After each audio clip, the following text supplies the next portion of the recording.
Flipboard qrupu barəsində məlumatlarımız və videolarımız yekunlaşdı. İndi isə fond tabının növbəti qrupu fond qrupu barəsində danışacağıq. Fond qrupu Excel-də xanaların daxilində olan məlumatların, yəni mətnlərin, ədədlərin və bütövlükdə cədvəlin vizual görünüşünü idarə etmək üçün istifadə olunur. Bu qrupun əmrləri əsasən vizual oxunaqlılığı artırmaq və məlumatı daha anlaşılan etmək üçün vacibdir. Qrup daxilində olan əmrlər barəsində qısa məlumat verək. Fond pəncərəsi və yaxud da şriftin növün seçimi pəncərəsi deyək. Mətndə istifadə olunacaq şriftin növünü seçir. Misal üçün, biz başlıq sətrini seçirik və ona uyğun hər hansı bir şrifti seçək. Biznes hesabatlarında adətən sadə və oxunaqlı fondlardan seçmək tövsiyə olunur. Növbəti əmr font size, yəni şriftin ölçüsünü müəyyən eləyir. Biz burada görsənən rəqəmlər vasitəsilə şriftin ölçüsünü azalda və böyüdə bilərik. Və yaxud da manual olaraq yaza bilərik. Gördüyünüz kimi yanındakı digər iki əmr vasitəsilə şriftin ölçüsünü artıra və yaxud da azalda bilərik.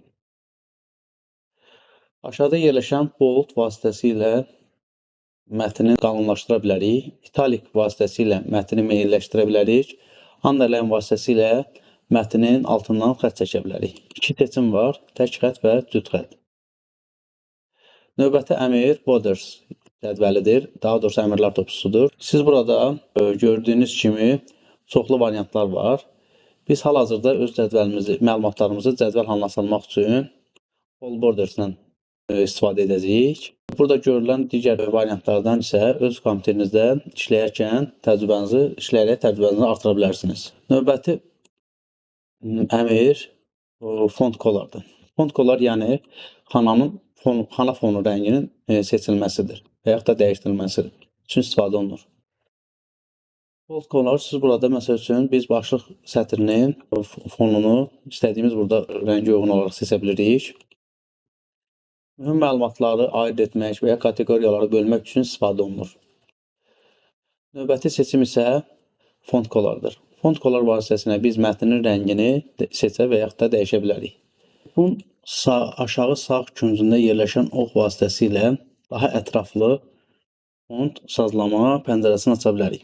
Gördüyünüz kimi bir çox əmrlər font qrupunda olduğu kimi mövcuddur. Orada da mövcuddur, yəni burada da mövcuddur. Burada əlavə olaraq bir neçə xüsusiyyət və ya effektlər mövcuddur.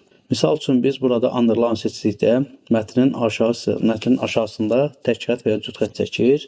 Burada əlavə olaraq single account və double account seçdikdə sırf mətnin altından yox, xana boyu düz xətt çəkmiş olur. Yəni qalan boş sahə üçündə xətt çəkmiş olur. Yoxlayalım. Gördüyünüz kimi xana boyu altdan xətt çəkmiş oldu. Klaviatura qısa yollarından istifadə edərək həmin pəncərəni bir də açaq. Aşağı hissədə göründüyü kimi effektlər var. Üç effekt ondan ibarətdir ki, biz hər hansı bir məlumatı yazarkən üstündən xətt çəkilmiş formada da qeyd edə bilərik. Məlumatı kiçildərək yuxarı hissəyə, xananın yuxarı hissəsində də qeyd edə bilərik və yaxud da məlumatı kiçildərək aşağı hissədən də qeyd edə bilərik. Evdə bunlar barəsində praktik edib təcrübənizi artıra bilərsiniz. Və son olaraq da onu qeyd edeyim ki, biz ilkin formata qayıtmaq üçün və yaxud da fonta qayıtmaq üçün normal font xanasına klik edərək geri qayıdırıq. Font qrupu arasında sonunda onu demək istəyirəm ki, font qrupu Excel-də məlumatın məzmununu dəyişmir. Amma necə göründüyünü və necə başa düşüldüyünə birbaşa təsir edir. Düzgün fontlama isə yaxşı analizin ayrılmaz hissəsidir.